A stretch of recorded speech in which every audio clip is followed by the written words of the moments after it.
my name is Karl M. Davis. You can find me on Twitter at Karl M. Davis, and I'm here to talk to you about how I apply DevOps principles to my personal workday.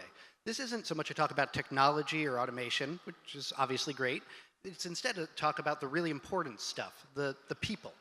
So, I want to walk through some problems. Problem number one, managing expectations. We're all busy, and if you're like me, you have a list of things to do about yay long, and you worry that folks are getting angry at you for the things on that list still being there. But what if instead you didn't have to worry? What if everybody just kind of understood what everybody was up to? And going beyond just the stuff in Jira, but everybody understood the full context of what you're working on. All right, easy to get there. What you do, create a page in your team's wiki and write down that giant list of things as a backlog. And then every day, just have a section saying, all right, I'm going to get A, B, and C done. Check them off as you go. Share that page publicly. And what you're doing is you're applying the DevOps principle of transparency to kind of break down the silos between you and everybody else's work, so everybody has a shared understanding. Second problem is focus, or the lack thereof. You ever get to the end of a workday and go, all I did today were email and meetings? Well, what if instead we got to the end of the week and we went, wow, we got so much done. We delivered so much value for our customers. How do you get there? Well, two things. Number one, you want to go ahead and block off a shared set of meeting hours and leave the rest of the time every day for folks to get the things done that require focus.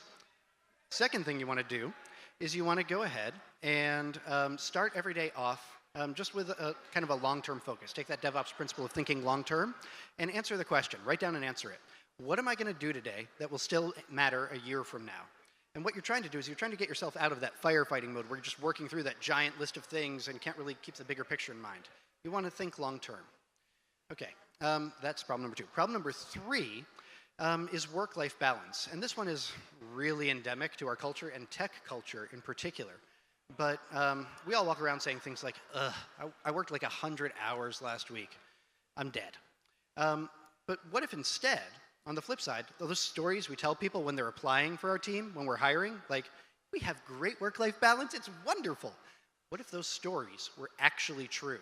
What if we believed them and meant them? How do you get there? Well, couple of things. In general, we want to apply the DevOps principles of analytics and monitoring and analytics, in two parts. Number one, go ahead and record all of your work hours. I know it sounds kind of crazy and bonkers, and I hate it when people force me to, but do it yourself. Write down when you get in, when you leave. Write down your lunch break, the 20 minutes you spend at night checking email. Record all of that. Step two, go ahead and use rescue time or something like it to record what happens within those hours. This isn't a solution in and of itself, but if you run this as an experiment for a few weeks, you collect all that data, you look at it, two things are going to fall out. One, you're going to find some major productivity wins, and two, as a result, you're going to be under less pressure to have crappy work-life balance. You're going to go home, you're going to enjoy your family. Woohoo! All right, problem number four is kind of a hard one. A lot of cultures, workplaces get kind of blamey and CYA. But what if instead everybody was pulling together? When things start going sideways, I mean, sure, you have your process, your incident response process, whatever, and it's helpful, but the real superpower your team has is just how helpful everybody is, how much everybody's on the same page. How do you get there? Well, it's a lot of little things, but the general thing is build empathy. Go out to lunch together. You know how at the start of a meeting somebody's always like, okay, well, let's get on the agenda, stop the chit-chat. No. Embrace those little things that build the bonds between your team, because at the end of the day, they're what's going to deliver the things that your company needs to deliver. Problem number five is something I struggle with a lot, and it's kind of a hero complex thing. I occasionally get in this really gross mode where the only thing standing between this project and failure is me personally holding it all together. And that's dumb, and it's gross, and it's unhealthy. What if instead, how are things going? Fine, I mean, we're busy, but we'll get it done. And how do you get there? Well, you need to, what did I say? Oh, yeah, get some sleep. Just that's it. Go get some sleep.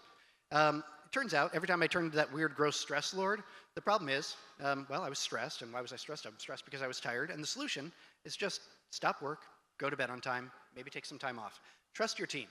All right, so 5 problems, 5 solutions, just to wrap them up real quick. Problem number 1 is managing expectations. And the solution there is visibility. You want to track your work publicly, work in the open. Problem number 2 is a lack of focus. And the way you get there is by thinking long-term instead. By reflecting on what you're going to do today that'll still matter in a year, and also blocking off time just for meetings. Problem number 3 is just an inability to get enough done in the day, really. So work-life balance.